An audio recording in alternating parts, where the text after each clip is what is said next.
I welcome you all. Welcome. We will start immediately our discussion regarding today's topic. So here I am. So my dear friends, I welcome you all for the today's interesting video, very interesting video, that is eosinophilia and Ayurvedic aspect or Ayurvedic management as well. This is presented by myself, Professor Dr. Rajendra Deshpande. I am MD in Ayurvedic medicine as well as MD in Ayurvedic physiology. So two post graduations are with me. So this is my mobile number and WhatsApp number. And let us move further. So I will take this PowerPoint presentation so the screen will be big. So I hope this is more better for you. So my dear friends, I am making this serial. Try to understand. When you go to the YouTube, you enter Rajendra Space Deshpande. Don't write over there Professor etc. So you will find my channel. I have my YouTube channel where I have uploaded more than 500 plus videos, and each video is very interesting. All these videos are basically for educational purpose or to make the people sensitized to improve their aspect about the health and as well as the diseases. So my video is always useful for the medical students, medical teachers, professionals, medical professionals or the doctors, as well as these videos are very useful for the common man. But remember, whatever the medicines I am describing, I am explaining in any of my video, it is not for the self-medication purpose. Remember, Dr. Deshpande will never say unethical things. These medicines just to know what type of the management, what type of the medicines doctors are using. But when the patient wants to use this medicine, they must consult before taking any medicine to the registered medical practitioner. They may be allopathic, Ayurvedic, homeopathic. My dear friends, Dr. Deshpande always tells that no pathy is perfect. Each pathy has merits and demerits. So one must respect each and every pathy, allopathy, Ayurvedic, homeopathic, yoga, naturopathic. But what is the best pathy? Sympathy is the best pathy. Remember my words. I have made a playlist over there in my videos, and please see the playlist where I have mentioned online medicine lectures. Online medicine lectures. In that serial, I have described various diseases. Up till now, I have completed of uploading. I have already uploaded digestive system problems. I have already uploaded cardiovascular system problems regarding the heart. I have already completed near about, this is maybe the last lecture regarding the respiratory system. My videos henceforth will be bilingual. Script in front of you is English. Primarily I will speak in English, but simultaneously I will try to explain in Hindi. So जो हिंदी भाषिक है उनको भी अभी मजा आने वाला है. ये सब वीडियोस हिंदी भाषा में भी देशपांडे सर एक्सप्लेन करने वाले हैं. मैं बात कर रहा था श्वसन मार्ग की बीमारी के बारे में. अब तक मेरे वीडियोस अपलोड हो चुके हैं. आप कृपा करके जिसको जिसको जिस प्रॉब्लम की शिकायत है उन्होंने उस वीडियो बार बार देखनी चाहिए. पहले मिनट से लेकर आखिरी मिनट तक आप देखिए. उसमें क्या क्या मैंने डिस्कस किया है. राइनाइटिस, जो जिसको हम जुकाम बोलते हैं, सर्दी बोलते हैं, कोल्ड बोलते हैं, होर्सनेस ऑफ वॉइस, हमारा वॉइस बदल जाता है, गले में खराश, गले में खराश, तो हमारा आवाज चेंज हो जाना, hoarseness because of the pharyngitis, laryngitis, or maybe because of the cancer. Remember my words. Acute bronchitis, जो श्वास नलिका है, ये ITS वर्ड का मतलब है inflammation. So inflammation of the bronchi. Acute, जिसको हम बोलते हैं आशुकारी, एक दो दिन में खांसी चली आ रही है, बुखार आ रहा है, गले में खराश हो रही है, एक्यूट है. मेरे को ये तकलीफ बिकॉज ऑफ द स्मोकिंग 2 साल से तकलीफ चल रही है, 3 साल से है, 10 साल से है, तो उसको मेडिकल लैंग्वेज में बोलते हैं chronic bronchitis. Then pneumonia is a very acute condition.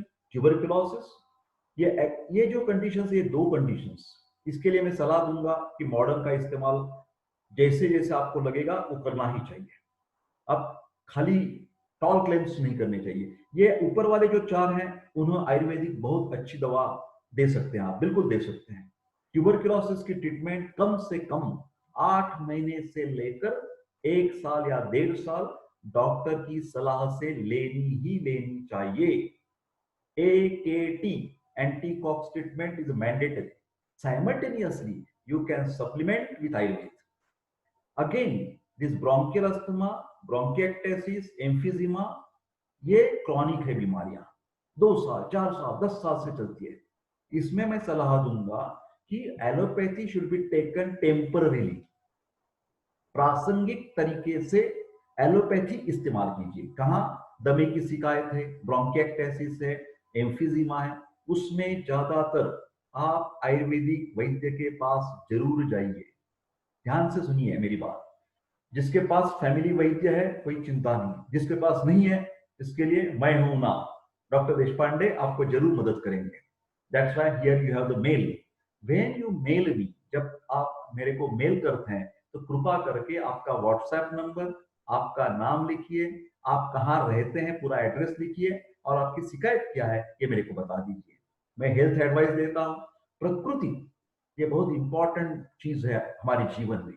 Ayurvedic वात प्रकृति है, पित्त है, कफ है, उसके अनुसार हमारी जीवन शैली सेट कर देना, ये काम भी डॉक्टर देशपांडे करते हैं।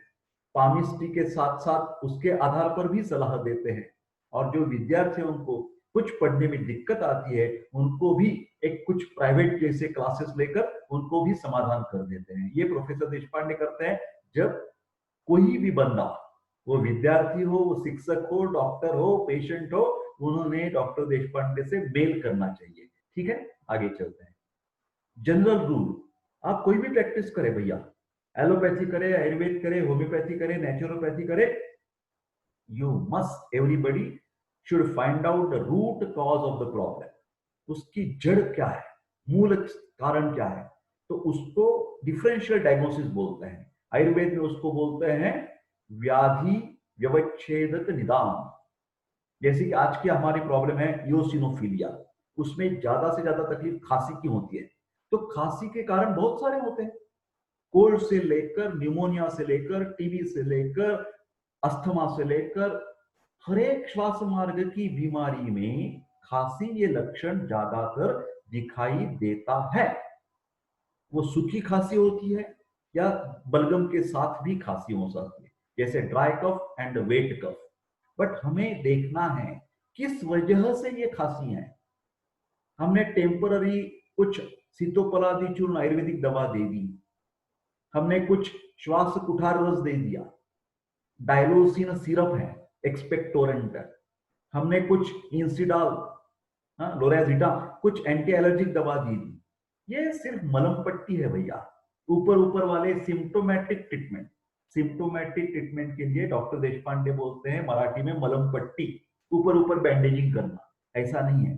उसको पूरा आराम देना है हमें, तो बाद में सोचना चाहिए कि ये खांसी किस वजह से है। दूसरी बात, बहुत important slide, allopathy, Ayurveda, homeopathy, कुछ भी करो आप, एक बात ध्यान से सुनिए।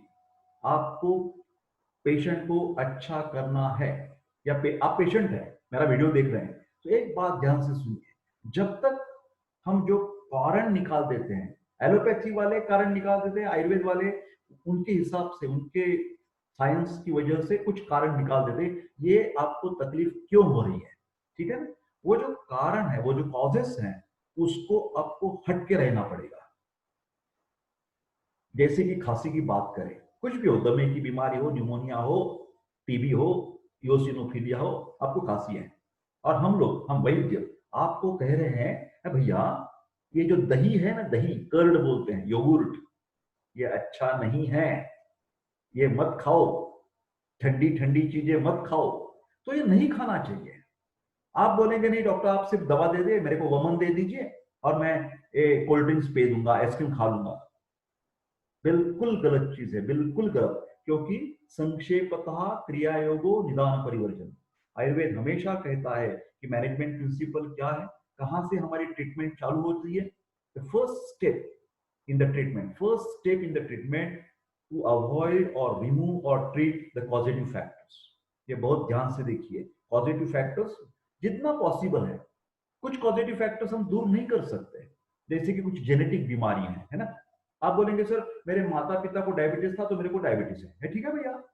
फिर आप तो स्वीट्स कम खानी चाहिए, आप एक्सरसाइज कर सकते हैं, वो तो माता पिता नहीं करेंगे आपके आपके कारण के लिए। तो कुछ चीजें जो कारणभूत है, जो पॉजिटिव फैक्टर्स है, वो आपको दूर करने की कोशिश करनी चाहिए, जितना हो सके उतना। चलो बात करते हैं ट्रॉपिकल इओसिनोफिलिया। आज का बहुत बढ़िया टॉपिक है ये। वीडियो कृपा करके फर्स्ट मिनट से आखिर तक देखा तो आपको पूरी जानकारी आ जाएगी। जब देखेंगे तो आपको अच्छा लगेगा तो लाइक कीजिए, शेयर कीजिए आपके फ्रेंड्स के साथ, और कृपा करके मेरा सब्सक्राइब कीजिए यूट्यूब चैनल, तो उसके मेरे एनर्जी बढ़ जाती है अच्छे अच्छे वीडियो बनाने के लिए। ट्रॉपिकल इओसिनोफिलिया को इओसिनोफिलिक लंग्स भी बोलते हैं। फेफड़े की बीमारी है, फेफड़े में तकलीफ आती है, श्वास मार्ग में शिकायत हो पैदा हो जाती है। यहाँ दो शब्द है, एक है ट्रॉपिकल और दूसरा है इओसिनोफिलिया। देख रहे हैं ना आप कर्सर, मेरा कर्सर देख लीजिए। ट्रॉपिकल का मतलब है उष्ण कटिबंधीय। जहां पूरे जगत में, पूरे वर्ल्ड में जो जो कंट्रीज जहां temperature, nation wide temperature high रहता है। आप कंपेयर करें जर्मनी का या स्विट्जरलैंड का और भारत का, तो भारत को बोल देते हैं कि यह ट्रॉपिकल कंट्री है। ट्रॉपिकल कंट्री का मतलब जहां एटमॉस्फेरिक टेम्परेचर है वो ज्यादा रहता है बार बार, पूरे साल का आपने एवरेज निकाला और स्विट्जरलैंड का एक एवरेज निकाला, तो देख लेंगे कि हमारी रेंज जो है, हमारी जो हिट निकालने की रेंज है वो 20 से लेकर 45-50 तक जाती है। और उधर की आप स्विट्जरलैंड की रेंज निकालेंगे तो वो -10 से लेकर 25 तक मैक्सिमम पहुंच जाएगी, है ना। तो ये हम इतने ज्यादा, हमारा उष्ण तापमान रहने से हमारे फिजियोलॉजी में कुछ बदल आ जाते हैं। ये इओसिनोफिल क्या है? इओसिनोफिल हमारे शरीर के एक प्रकार के सेल्स हैं। सेल्स, सेल्स तो सभी जानते हैं। तो ये परमाणु जैसे सेल्स जो हैं वो रेड ब्लड सेल्स हैं, जिसकी जिम्मेदारी है ऑक्सीजन सप्लाई करना, और दूसरे हैं व्हाइट ब्लड सेल्स। ये ज्यादातर हमारी सोल्जर्स जैसे हैं। व्हाइट ब्लड सेल जो श्वेत पेशी हैं, उनको हमारे शरीर के सैनिक कहा जाता है। ये व्हाइट ब्लड सेल के भी 5 प्रकार होते हैं: न्यूट्रोफिल, इओसिनोफिल, है ना, लिम्फोसाइट, बेसोफिल और मोनोसाइट। न्यूट्रोफिल, इओसिनोफिल, बेसोफिल, ध्यान से सुनिए, और मोनोसाइट और बेसोफिल। तो इसमें से जो न्यूट्रोफिल्स है उसका ताल्लुकात ज्यादातर एलर्जी शब्द से है। जहां भी आप लोग बोलते हैं कि इस व्यक्ति को कुछ एलर्जी है, उसकी वजह से दमा है, इस वक्त की एलर्जी है उसी की वजह से उसको आंख में से पानी आता है, एलर्जिक कंजंक्टिविटिस। उसको एलर्जी है कुछ अन्न पदार्थ की, उसके लिए उसको आंतड़ी को सूजन आती है, एलर्जिक एंट्राइटिस, कोलाइटिस। उसको स्किन की एलर्जी है तो उसके लिए उसका एलर्जिक रैश आ जाता है, अर्टिकेरिया। एलर्जी बहुत सारी होती है। तो ये जब भी आप एलर्जी की बात करेंगे तो हमारे शरीर के इओसिनोफिल नाम के जो सेल्स हैं उनकी संख्या में बढ़ावा आ जाएगा। ये सेल्स कितने रहते हैं? हर एक का एक नंबर है। हमारे शरीर के ब्लड निकाल दिया हमने और लेबोरेटरी में, पैथोलॉजिकल लैब में माइक्रोस्कोप के नीचे हमने उसका काउंटिंग कर दिया, कितने हैं रेड ब्लड सेल्स, कितने हैं हीमोग्लोबिन, कितना है व्हाइट ब्लड सेल्स, कितने हैं श्वेत पेशी, व्हाइट ब्लड सेल्स। मानो कि मैंने 100 पेशी मैंने काउंट कर दी, तो उसमें से ज्यादा न्यूट्रोफिल्स रहते हैं। कम से कम 60 या 60-70 के बीच में उनका नंबर आ जाता है, 75 भी कभी आ जाता है। इओसिनोफिल का जो नंबर है वो ध्यान से सुनिए, वो ज्यादा से ज्यादा 0 से लेकर या 1 से लेकर 5 तक, 100 सेल्स में out of 100 eosinophils should be around 1 to 5 only. So ये 5 के बजाय 8 हो गए, 10 हो गए, तो उसका मतलब है इओसिनोफिलिया, वो सेल का नंबर बढ़ गया। और ज्यादातर इसका संबंध एलर्जी से हो जाता है। तो ये इयोसिनोफिलिया नाम की जो बीमारी है वो ज्यादातर उष्णकटिबंधीय प्रदेश में पाई जाती है। उसमें ज्यादातर प्रमुख लक्षण जो रहता है वो कफ रहता है, खांसी होती है, specially dry cough, paroxysmal dyspnoea, बीच बीच में रुककर दम सांस लगता है, asthmatic attacks associated with high eosinophil count in the blood. ये ज्यादातर कहाँ बीमारी पाई जाती है? भारत में पाई जाती है, श्रीलंका है, Pakistan, Brazil, Bangladesh, south east Asia के जो प्रदेश हैं उसमें ये बीमारी पाई जाती है। इसके कारण क्या है, क्यों ये बीमारी होती है हमें? इसका एग्जैक्ट कारण अभी तक एलोपैथिक लोगों को पता नहीं चला हुआ है, और उसकी पैथोलॉजी कैसी बनती है शरीर में, विकृति कैसी होती है हमारे शरीर में, उसका भी अच्छी तरह से ज्ञान अभी तक मालूम नहीं हुआ है। वो बार बार स्टडी कर रहे हैं, हम स्टडी कर रहे हैं, मेडिकल डॉक्टर्स, रिसर्चर्स, संशोधक संशोधन कर रहे हैं। उस अब तक उसमें क्या देखा गया है कि ये ट्रॉपिकल, एक ध्यान से सुनिए मेरे भैया, ट्रॉपिकल इयोसिनोफिलिया के बहुत सारे प्रकार होते हैं। हमारे जनरल मेडिकल प्रैक्टिस में जो केसेस, जो रुग्ण हम इयोसिनोफिलिया के कहते हैं वो हर बार ट्रॉपिकल इयोसिनोफिलिया के नहीं रहते।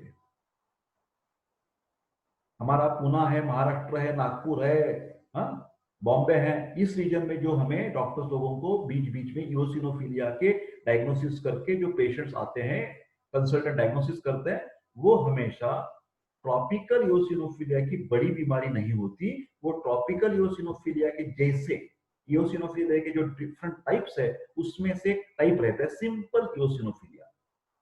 उसकी चर्चा भी मैं आगे करूंगा, ध्यान से सुनिए। Tropical इयोसिनोफिलिया is a very big topic, very big topic. वो सब लोगों को ये ट्रॉपिकल इयोसिनोफिलिया नहीं होता, बहुत कम लोगों को होता है। किन लोगों को होता है देखिए आगे चलकर। ये फाइलेरियासिस नाम की एक बीमारी है, हत्ती रोग बोलते, एलेफेंटाइसिस। ध्यान से सुनिए, ये अलग बीमारी है।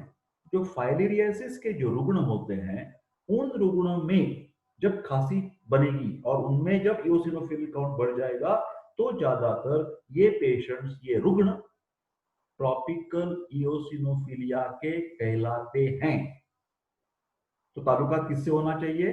फाइलेरियासिस की बीमारी के साथ वो जुड़ जाना चाहिए, क्योंकि ट्रॉपिकल इयोसिनोफिलिया में जो रिसर्च बना है, संशोधन, उसमें देखा गया है कि जब हम लीवर, यकृत, फेफड़े और लिम्फ नोड्स, इनके जब बायोप्सी करेंगे, बायोप्सी का मतलब है एक सुई की युक्ति पूर्वक हमारे उस ऑर्गन का कुछ टुकड़ा, हिस्सा हम बाहर निकालते हैं और माइक्रोस्कोपी के नीचे डालकर वो टुकड़े की पहचान, जांच, पहचान करते हैं। तो उसमें हमें ये पाया जाता है कि इसमें ये विचेरिया बैंक्रॉफ्टी, ये हमें पाया जाता है फाइलेरियासिस। जब हम ट्रॉपिकल इयोसिनोफिलिया के लीवर, लंग और लिम्फ नोड किसी भी एक ऑर्गन से बायोप्सी करेंगे तो वो बायोप्सी में हमें ये रिपोर्ट मिल जाएगा, पैथोलॉजी में, विकृति विज्ञान में। दूसरी एक चीज है, ये पेशेंट जो होते हैं वो अल्टर्ड होस्ट इम्यूनिटी, फाइलेरियासिस की जो रिएक्शन होते हैं पेशेंट के शरीर में, वो उसमें एक प्रकार के प्रोटीन, प्रोटीन्स बढ़ जाते हैं, इम्यूनोग्लोबुलिन्स। तो इसमें आईजीई, इम्यूनोग्लोबुलिन ई, लिख दीजिए आप, इम्यूनोग्लोबुलिन ई बढ़ा हुआ आपको मिल जाएगा। ट्रॉपिकल इयोसिनोफिलिया के पेशेंट में आईजीई नाम का प्रोटीन, खून की जांच है ये, बढ़ा हुआ आपको मिल जाएगा। देखिए आगे चलकर रुग्ण, उनकी तकरार क्या हो जाएगी। इसका ऑनसेट है धीरे धीरे, मतलब ऐसा नहीं होता कल रात को मैं अच्छा था और आज सुबह से इतनी खांसी, इतनी खांसी, इतनी खांसी, ऐसा नहीं होता। वो बोलता सर पिछले 2 सप्ताह से मैं बीमार हूं, मेरे को कुछ ये हो रहा है, वो बुखार आ रहा है, बीच बीच में खांसी आ रही है। तो धीरे धीरे के, उसको बोलते हैं इंसिडियस ऑनसेट। किस व्यक्ति में पाया जाएगा? 20 to 30 years of age, male. ये ज्यादातर स्त्री के बजाय पुरुष रुग्ण उसमें ज्यादा मिलते हैं। और कोस्टल एरिया, जो समुद्र किनारा, नदी किनारा है, किनारे के पास वाले लोगों में, वस्ती में ये बीमारी ज्यादा पाई जाती है। सबसे बड़ा जो तकरार है पेशेंट की वो क्या होती है, सीवियर डिस्ट्रेसिंग कफ।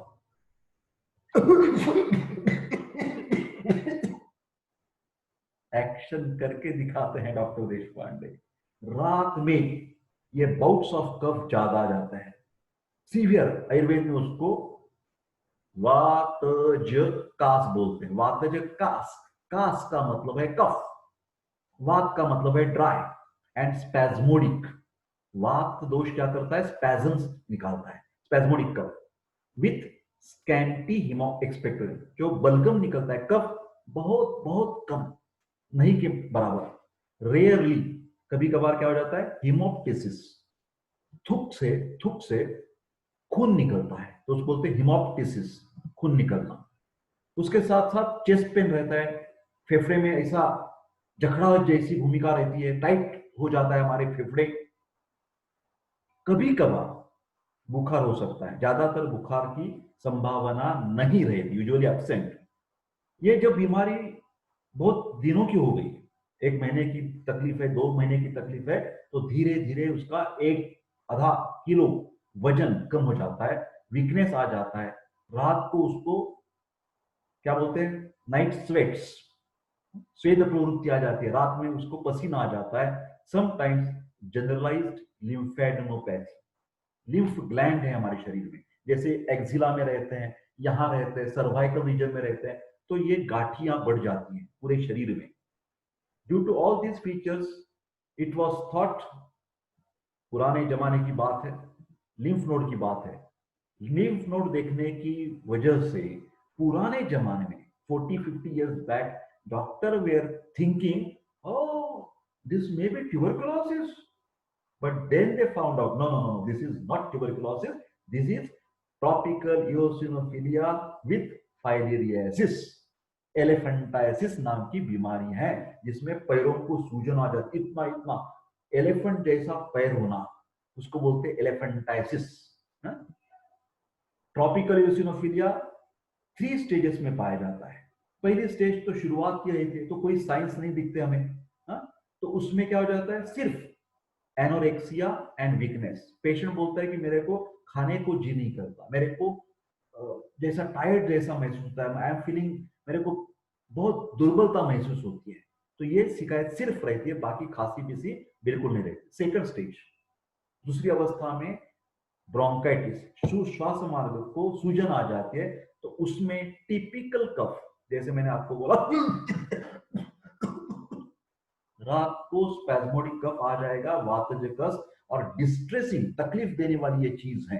तो उसमें क्या हो जाता है, साइंस, सिम्टम्स और साइंस में क्या फर्क है, जो रुग्ण आपको उसकी तकलीफ बताता है उसको बोलते हैं सिम्टम, और डॉक्टर की जांच पहचान के बाद जो फाइंडिंग्स मिलते हैं डॉक्टर लोगों को, उसको बोलते हैं साइंस। Try to understand. तो डॉक्टर क्या करेगा, स्टेथोस्कोप लगाएगा, स्टेथोस्कोप लगाने से उसको moist sounds, base of the lung, ये जो फेफड़े की जो नीचे वाला हिस्सा है, उसमें उसको एबनॉर्मल साउंड्स मिलेंगे, और स्प्लीन नाम का जो अवयव है, पथरी जिसको बोलते हैं स्प्लेनोमेगेली, उसमें की बढ़ावा मिल जाएगा उसमें। और लास्ट स्टेज जो है, थर्ड स्टेज, उसको बोलते हैं अस्थमैटिक। तो उसमें उसको सांस लेने में तकलीफ हो जाएगी, ब्रेथलेसनेस बढ़ जाएगा, और वीज भी पाई जाएगी। ऑस्कल्टेशन के समय signs of bronchospasm are disproportionately less in comparison to the breathlessness and not symmetrical in distribution. जितना उसको सांस लेने में तकलीफ है, उस एक्सपेक्टेशन से वीजिंग बहुत कम मिलेंगे। तो ये डिफरेंशियल डायग्नोसिस है। अस्थमैटिक पेशेंट में वीजिंग ज्यादा मिलेगा और ब्रेथलेसनेस, और वो पैरेलल रहेगा, जितना ब्रेथलेसनेस उसकी प्रोपोर्शनेट वीजिंग मिलेगा। इसमें ये ट्रॉपिकल इओसिनोफिलिया में क्या हो जाता है, ब्रेथलेसनेस ज्यादा रहता है, फिर उतना वीजिंग, प्रॉपर वीजिंग वो कम मिलेगा आपको। तो क्या करेंगे आप, एक्सरे निकालेंगे हमेशा, सांस मार्ग की, श्वसन मार्ग की कौन सी भी बीमारी में, स्पेशली ट्यूबरकुलोसिस। दूसरी चीज है एम्फीजीमा, इनमें कम से कम न्यूमोनिया, बहुत important, pneumonia, tuberculosis, emphysema, diagnosis is made by X-ray. But asthma में के पेशेंट को एक्सरे निकालना है या निकाल सकते हैं, क्यों निकालेंगे? It is called as diagnosis of exclusion, diagnosis of exclusion. Right down this word, this is new word for you. ये क्यों करते हैं? तो हमें देखना है कि ये सिर्फ दमे की ही बीमारी है, न कि उसको ट्यूमर है, मेडियास्टेनल ट्यूमर नहीं है, उसको न्यूमोनिया नहीं है, उसको एम्फिजीमा नहीं है, ये बाकी के जो बीमारियां हैं वो नहीं है। ये सिद्ध करने के लिए हमने एक्सरे निकाला और उसको लिख दिया NAD, नो एबनॉर्मल डिटेक्टेड, कुछ भी विकृति नहीं पाई गई, उसको बोलते हैं डायग्नोसिस ऑफ एक्सक्लूजन। तो हमने डायग्नोसिस कर दिया कि ये अस्थमा का पेशेंट है, उसको कुछ निमोनिया नहीं है, ट्यूमर नहीं है, कैंसर नहीं है, बस बात खत्म। ये इयोसिनोफिलिया में आपको क्या मिलेगा? ब्रोंकाइटिस के साथ साथ ये आता है तो वेस्कुलर मार्किंग्स ज्यादा ऐसे ब्रॉड मिलेंगे और डार्क मिलेंगे, आपको प्रोमिनेंट बोलते हैं उसको। मिलियरी मॉटलिंग, ऐसे कुछ टिपके टिपके मिलेंगे आपको, डॉट्स जैसे मिलेंगे, उसको बोलते हैं miliary mottling, distributed over mid, ये डबल हो गया, मिड एंड लोअर जोन्स, हमारे जो फेफड़े का नीचे वाला हिस्सा है उसमें मिल जाएंगे। WBC काउंट बहुत हाई रहेगा। श्वेत पेशी, सफेद पेशियां जो है, it's 10,000 to 1 lakh. Try to understand. It's rare. It's rare. It's not very common. It may be 50,000, 60,000 because filariasis. Try to understand filariasis. But most important thing is, क्या देखेंगे? Absolute eosinophil count is more than 3,000 per cubic mm. ये sentence आज का पूरा video का बिल्कुल बहुत important sentence है, बहुत, कभी भी भूलना मत। इयोसिनोफिलिया का डायग्नोसिस पूछ लिया आपने, पेशेंट को चाहिए, डॉक्टर को चाहिए, टीचर को चाहिए, तो एक सेंटेंस आना चाहिए, absolute eosinophil count should be more than 3,000 पर क्यूबिक mm। हमेशा ये सेंटेंस याद रखिए। और क्या इन्वेस्टिगेशंस करेंगे? खून की जांच, ESR, एरिथ्रोसाइट सेडिमेंटेशन रेट, ये बढ़ा हुआ। बहुत सारी क्रॉनिक बीमारी में ESR यह हमेशा ज्यादा दिखता है, एरिथ्रोसाइट सेडिमेंटेशन रेट। इसके बारे में ध्यान से सुनिए, ध्यान से सुनिए, पेशेंट हो या डॉक्टर हो या वही विद्यार्थी हो, जब आप बताएंगे पेशेंट को do the haemogram and ESR, haemogram and ESR, haemogram में क्या आ जाता है? Haemoglobin, RBC count, WBC count, etcetera, blood indices, MCH, MCHC, morphology.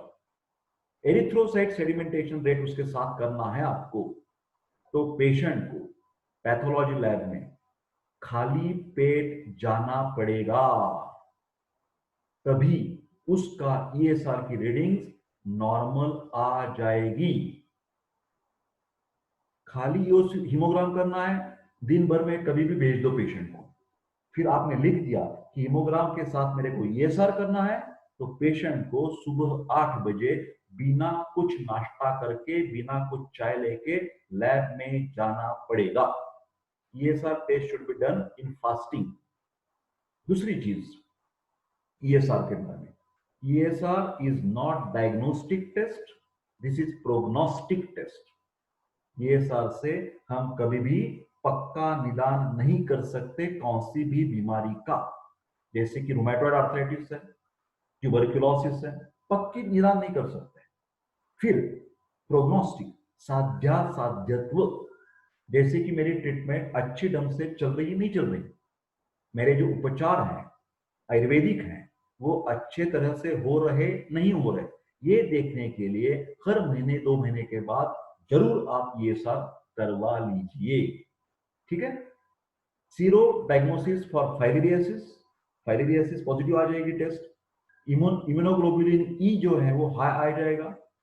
Pulmonary function test, अभी ये सब कंप्यूटराइज्ड हो गया है, कौन सी भी श्वास मार्ग की बीमारी के लिए ज्यादातर मैं कह देता हूं, दमे की बीमारी के, जैसे बोलते हैं ब्रोंकियल अस्थमा। दूसरी एक चीज है एम्फीजीमा, तीसरी है ब्रोंकिएक्टेसिस और चौथी है ये यूसिनोफिलिया। सर्दी जुकाम में पल्मोनरी फंक्शन टेस्ट मत खींचिए। किसमें करना चाहिए? अस्थमा में करना चाहिए, एम्फीजीमा में करना चाहिए, ब्रोंकिएक्टेसिस में करना चाहिए। घर बैठे बैठे हम कुछ कर सकते हैं? कर सकते हैं, लिख दीजिए आप। मैंने एम्फीजीमा में बताया था आपको, याद होगा? याद है आपको? नहीं तो वीडियो जाकर देखिए, देशपांडे सर का वीडियो है एम्फीजीमा वाला।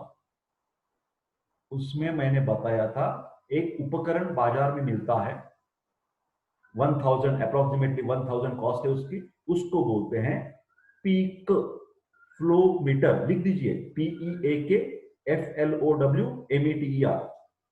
पीक फ्लो मीटर नाम का जो उपकरण है वो हर एक दमे की पेशेंट के, एम्फीजीमा के पेशेंट के घर में होना ही होना चाहिए। जैसे डायबिटिक के पेशेंट के घर में ग्लूकोमीटर होता है, उसी तरह दमे वाले पेशेंट के घर में पीक फ्लो मीटर होना ही चाहिए। ऐसे सिंपल सी टेस्ट है, उससे क्या चलता है। और दूसरी एक चीज, आपको तो याद होगा अभी कोरोना पैंडेमिक चल रहा है। कोरोना में हम क्या इस्तेमाल करते हैं? फेफड़े की बीमारी है कोरोना, फेफड़े को न्यूमोनाइटिस हो जाता है, उसमें हम पल्स ऑक्सीमीटर, ध्यान से सुनिए, पल्स ऑक्सीमीटर ये उपकरण भी बहुत जरूरत का है। हमारा शरीर में खून का जो प्रेशर है, ऑक्सीजन का जो प्रमाण है, वो 95 अप्रोक्सीमेट होना चाहिए। वो 80 के नीचे आ गया तो तुरंत उसको एडमिट करना चाहिए, उसको ऑक्सीजन देना चाहिए, हो सके तो आईसीयू में वेंटिलेटर भी लगाना चाहिए। Pulse oximeter is very useful in corona, bronchial asthma, emphysema, bronchiectasis. हो गई बात? चलो, लिम्फ नोड की जो बायोप्सी भी हम कर सकते हैं। अभी अभी मैंने कहा था पैथोलॉजी में, तो लीवर, लिम्फ नोड, लंग, इसमें से बायोप्सी करें तो हमें ये फाइलेरियासिस के जो जंतु है उसमें मिल जाएंगे। ठीक है। डिफरेंशियल डायग्नोसिस, व्याधि व्यवच्छेदक निदान। क्यों आती है खांसी? Simple eosinophilia. ये हमारे प्रैक्टिस में ये पाए जाते हैं, ये patients 95% patients will be simple eosinophilia, only 1 or 2% possibility of tropical eosinophilia. तो सिंपल इओसिनोफिलिया पर आप ज्यादा ध्यान दीजिए। ये एलर्जिक रिस्पॉन्स है to various things like infections, bacterial infection, allergy हो गई, infestation, worms, thread worm, round worm, hook worm, tape worm, जंत होते हैं हमारे पेट में। हे फीवर, पोलन ग्रेन की एलर्जी की वजह से। मेडिसिन, कुछ मेडिसिन से भी एलर्जी हो जाती है। पेनिसिलिन बहुत डेंजरस है भैया, B1 थायमिन बहुत डेंजरस है, आयरन इंफेरॉन बहुत डेंजरस है। क्यों? उसकी एलर्जी का मतलब क्या है? Anaphylactic shock. एक ही खत्म हो जाएगा पेशेंट, मर जाएगा बेचारा, उसको बोलते हैं एनाफाइलैक्टिक शॉक। तो कौन सी भी दवा की आपको एलर्जी मालूम है तो आप जब भी डॉक्टर के पास जाएंगे तो पहले उसको बता देना कि डॉक्टर साहब ये मेरे को सल्फा की एलर्जी है, डॉक्टर साहब ये मेरे को कॉम्बिफ्लाइम की एलर्जी है, डॉक्टर साहब मेरे को इंफेरॉन की एलर्जी है, पेनिसिलिन की एलर्जी है, थायमिन की एलर्जी है। जो भी आपकी शिकायत है वो बतानी चाहिए, नहीं तो नुकसान किसका होगा? नुकसान आप पेशेंट का होगा, न कि डॉक्टर का होगा। Anaphylactic shock is very dangerous. कई लोगों को मेडिसिन की बजाय खाने के वाली जो चीजें हैं, जैसे कि अंडा है, टोमेटो है, ग्राउंडनट है, शेंगदाना है, मूंगफलियां हैं, उसकी भी एलर्जी हो सकती है। एब्सोल्यूट इओसिनोफिल काउंट, ये पुराने वाली बात हमने कौन सी की थी? More than 3000। Are you getting? पहले बताया था, ये देखो यहाँ पर है, ये देख रहे ना आप, ये देख रहे ना, वो ट्रॉपिकल इओसिनोफिलिया की बात कर रहा था मैं। अभी मैं कौन सी बात कर रहा है? देखिए ये क्या है? सिंपल इओसिनोफिल, देख रहे हैं ना? तो इसमें absolute eosinophil count greater than 400 per cubic ML, but not as high as tropical eosinophilia. यही तो, इससे तो हम डायग्नोसिस करेंगे, इससे ही हम डायग्नोसिस करेंगे। तो ये बात आ गई आपको समझ में कि हमारी डे टू डे लाइफ में जो जीपी में इओसिनोफिलिया के पेशेंट मिलेंगे, उनका एब्सोल्यूट इओसिनोफिल काउंट इतना 3000 इतना ज्यादा नहीं रहेगा, वो ज्यादा रहेगा मोर देन 400 ओनली। ठीक है, चलो। Pre disposing factors, auto immune diseases, जिसको भी एलर्जी है, जो भी व्यक्ति, जो भी पेशेंट एलर्जी शब्द का उच्चारण करता है, व्हेन ही से एलर्जी, मान लीजिए कि उसकी इम्यूनिटी बिल्कुल कम है। एलर्जी किसको आती है? जिसके शरीर में बाहर के बैक्टीरिया वायरसेस के साथ लड़ने की ताकत नहीं है।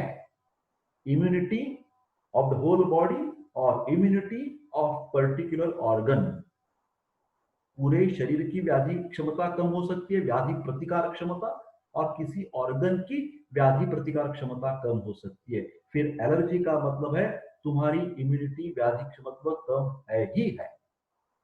तो उसको इलाज करने में हमें क्या जोर देना चाहिए? उसकी इम्यूनिटी बढ़ानी चाहिए, है ना। दूसरा एक प्रकार है simple pulmonary eosinophilia, less symptoms with eosinophilia in the peripheral blood, patchy pulmonary opacity mainly distributed in the periphery, everything all right within 1 month। ध्यान से सुनिए, ये तकलीफ ज्यादा है सिंपल इओसिनोफिलिया हमारी प्रैक्टिस में। कई कबार पल्मोनरी लंग्स पेरिंकाइमा जो है वो अफेक्ट हो जाता है, तो उसको एक्सरे निकालने से पता चलेगा पैचवर्क है, फीवर नहीं है, न्यूमोनिया नहीं है। फिर ओपेसिटी, ये इओसिनोफिलिया, इओसिनोफिलिया काउंट ज्यादा, इओसिनोफिल काउंट ज्यादा, और लंग्स के एक्सरे में कुछ ओपेसिटीज, तो उसका मतलब क्या हो गया? Tropical eosinophilia, simple pulmonary eosinophilia. और एक है ब्रोंकियल अस्थमा विथ इओसिनोफिलिया। तो पहले उसकी बीमारी क्या होती है, बेसिक कॉज क्या है, उसकी बेसिक शरीर का जो मूल कारण, कौन सा पेशेंट है वो known case of bronchial asthma, known case of bronchial asthma, ये दमे का पेशेंट है और बीच में उसको इओसिनोफिलिया बढ़ गया, इओसिनोफिल काउंट बढ़ गया, तो उसको बोलते हैं ब्रोंकियल अस्थमा विथ इओसिनोफिलिया। अगले वाला एक प्रकार है इओसिनोफिलिक ल्यूकेमिया। ल्यूकेमिया का सिंपल मीनिंग है ब्लड कैंसर। तो क्लिनिकल फीचर्स ऑफ ल्यूकेमिया, खांसी भी हो सकती है, इओसिनोफिल काउंट भी ज्यादा हो जाता है। फिर कैसे डायग्नोसिस करेंगे? उसके खून में जब जांच करेंगे हम लैबोरेटरी में, premature leukocyte, premature, हमारे खून में मैच्योर्ड व्हाइट ब्लड सेल्स आ जाते हैं, फिर कभी कभार प्री मैच्योर जब सेल्स दिखेंगे आपको खून की जांच करते समय, तो उसका मतलब है कैंसर है, और ज्यादा उसका डब्ल्यूबीसी काउंट लाख या 1.5 लाख या 2 लाख ज्यादा रहेगा। ठीक है, पल्मोनरी ट्यूबरकुलोसिस के साथ भी कई कभार कंफ्यूजन हो जाता है। पेशेंट तो रहता है पल्मोनरी ट्यूबरकुलोसिस का, हमें लगता है वो इओसिनोफिलिया वाला पेशेंट है, तो उसके लिए हम क्या करेंगे? Xray chest will confirm that whether this patient is of TB और नॉट। और दूसरी एक चीज है, टीबी में हम क्या टेस्ट करते हैं? थूक, sputum for AFB, acid fast bacilli हम देखते हैं। कहां देखते हैं? स्पूटम में, थूक में दिखते हैं, लैबोरेटरी में देखते हैं, कंफर्म हो जाता है डायग्नोसिस। ट्रीटमेंट क्या देखेंगे? एक बहुत बढ़िया दवा है मॉडर्न एलोपैथी, बहुत बढ़िया, इंपॉर्टेंट, ये नाम कभी भी भूलना नहीं। ट्रॉपिकल हो या सिंपल इओसिनोफिलिया हो, इओसिनोफिलिया के लिए सिंपल एलर्जिक क्लोरफेनिरिमाइन मैलिएट, लिओसेट्रिजिन नहीं चलेगा। Simple allergy anti allergic drug से ये इओसिनोफिलिया की तकलीफ कम नहीं होती है। उसके लिए एक स्पेसिफिक ड्रग देते तो ही उसको आराम मिलेगा। कौन सी वो दवा है? Diethyl carbamazine citrate, DFC, Hetrazan. Hetrazan is a brand name, this is generic name. ठीक है, डोज क्या है उसका? 12 मिलीग्राम पर kg daily in divided doses for 15 days. कई कबार ये जो डोज है, ये जो कोर्स है, वो रिपीट करना पड़ता है विथ हाई डोज। ये डोज से ज्यादा दवा देनी पड़ती है और लॉन्ग टर्म देनी पड़ती है, वो कंसल्टेंट का जो सोच है, आप उसके ऊपर ज्यादा ध्यान मत दीजिए। आप सिंपली हेट्राजान नाम याद कीजिए और वो आपको लेना ही पड़ेगा खांसी के लिए। जब आपकी खांसी 8 दिन, 15 दिन, 3 सप्ताह तक कम नहीं हो रही है, तो इसका मतलब है ये इओसिनोफिलिया की केस हो सकती है। ट्रॉपिकल इओसिनोफिलिया के ट्रीटमेंट में आगे चलते हैं। कई कबार जब सांस लगती है उसको, तो उसका मतलब है श्वास नलिका का स्पैज्म, अकुंचित हो गए हैं, तो उसको बोलते हैं ब्रोंकोस्पैज्म। उसके लिए हम क्या देते हैं, सालब्यूटामॉल और डेरिफाइन, ब्रोंको डायलेटर, श्वास मार्ग की विस्फार होने की दवा देती हैं। इन सीवियर केसेस हम स्टेरॉइड का भी, हम मतलब डॉक्टर्स लोग, पेशेंट्स लोग ने कौन सी भी दवा सेल्फ मेडिकेशन नहीं लेनी है, मैं हाथ जोड़कर विनंती करता हूं, क्योंकि हर दवा का कुछ ना कुछ साइड इफेक्ट हो सकता है, होता है ऐसा नहीं बोल। ये स्टेरॉइड्स के तो इतने सारे साइड इफेक्ट्स हैं। स्टेरॉइड जो है ना, जैसे प्रेडनिसोलोन, वाइसोलॉन 10 मिलीग्राम, इसमें एक ध्यान से सुनिए, ये रूमेटॉइड आर्थराइटिस वाले पेशेंट्स हैं, दमे वाले पेशेंट्स हैं, इओसिनोफिलिया वाले पेशेंट्स हैं। ये पेशेंट्स खुद एक उसको मालूम हो जाता है कि अरे भैया ये तो बहुत बढ़िया टैबलेट है यार, इसको तुरंत मेरे को आराम मिल गया, खांसी चली गई, फेफड़े की सांस चली गई, अभी मैं तंदुरुस्त हूँ।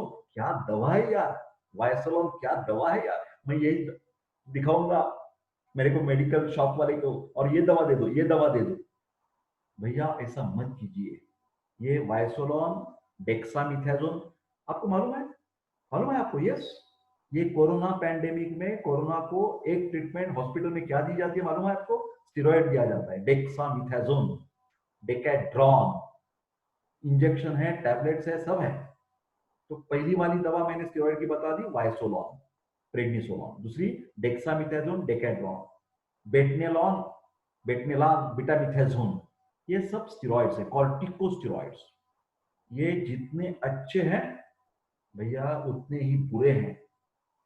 जो पेशेंट्स दमे का है, जो पेशेंट रूमेटॉइड आर्थराइटिस का है, जो पेशेंट सोरियासिस का है, जो पेशेंट नेफ्रोटिक सिंड्रोम का है, देखिए मैंने कितने आजार बता दिए आपको, 4 आजार लिख दीजिए आप।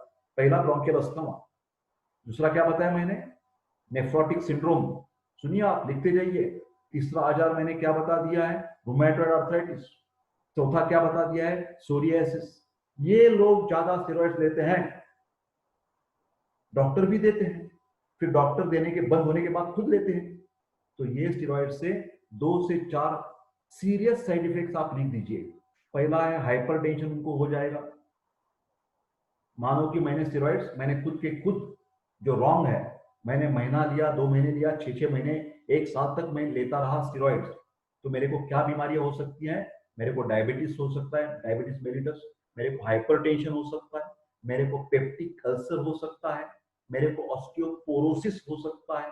तो ये सब these are the side effects of steroid without the recommendation of a doctor. चल आगे चलते हैं। कम सो ये फास्ट रिवीजन, अभी एक 5-6 स्लाइड में फास्ट रिवीजन करेंगे फटाफट फटाफट। Intractable cough not responding to the routine treatment. जब भी आपको पेशेंट मिलेंगे कि 5 दिन हो गए, 10 दिन हो गए, मेरे खांसी कम नहीं हो रही है, तो आप तुरंत एब्सोल्यूट इओसिनोफिल काउंट करवा लीजिए। हाँ? दूसरी, eosinophilia is greater than 30 to 40%, जैसे उसका परसेंट मैंने कह दिया था। ये एब्सोल्यूट नहीं है, नॉर्मल इओसिनोफिल काउंट है। Absolute is different, absolute eosinophilia count is different and simple eosinophilia count is different. तो उसको पेरिफेरल ब्लड स्मीयर, पीबीएस, देखना चाहिए। आगे चलते हैं। टैबलेट हेट्राजान 100 मिलीग्राम की टैबलेट होती है, TDS for 1 month. Diethyl carbamazine citrate, Wysolone भी उसके साथ दे सकते हैं। वाइसोलॉन देने का तरीका, tapering dose, 1 tablet 3 times in a day for 2 days, 1 tablet 2 times in a day, and 1 tablet once in a day, and then stop. Remember, this is for Ayurvedic people. Note that anti-epileptic, anti-hypertensive, and steroids should not be suddenly stopped. कृपा करके आप आयुर्वेदिक वैद्य हो तो ये बात ध्यान से सुनिए। ये दवा तुरंत कृपा करके मत कीजिए, उसका पेशेंट के ऊपर तकलीफ हो जाएगी। आयुर्वेद की बात करते हैं।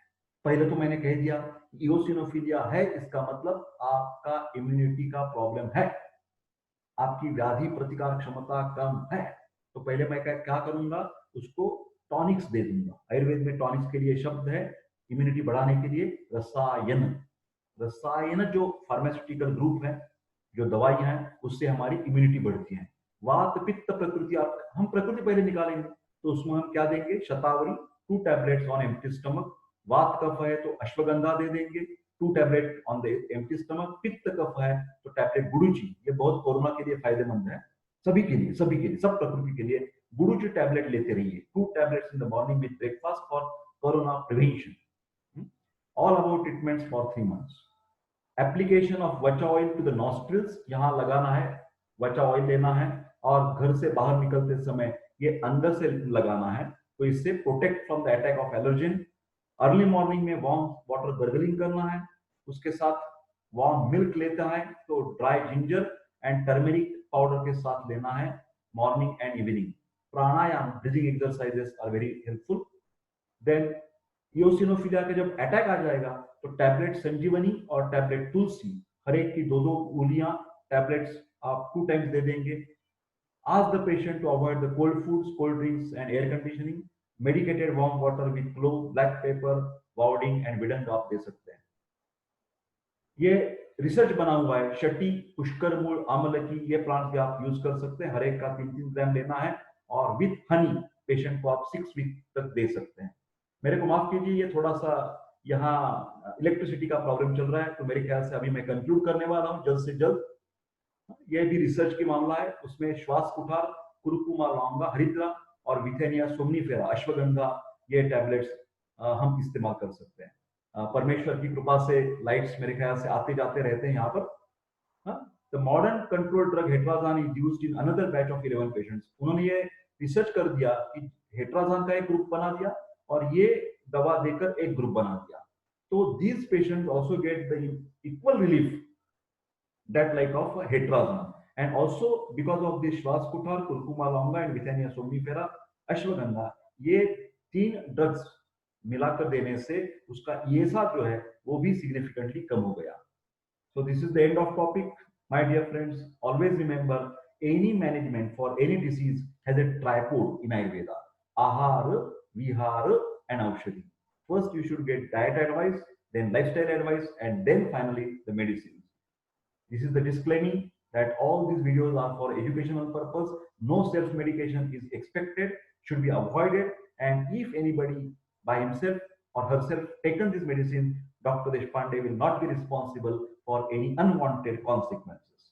So thank you very much for your patience hearing. I conclude my lecture over here and I wish you all the best. Please take good care of yourself. So I am stopping my sharing and I will say you bye-bye. Thank you very much.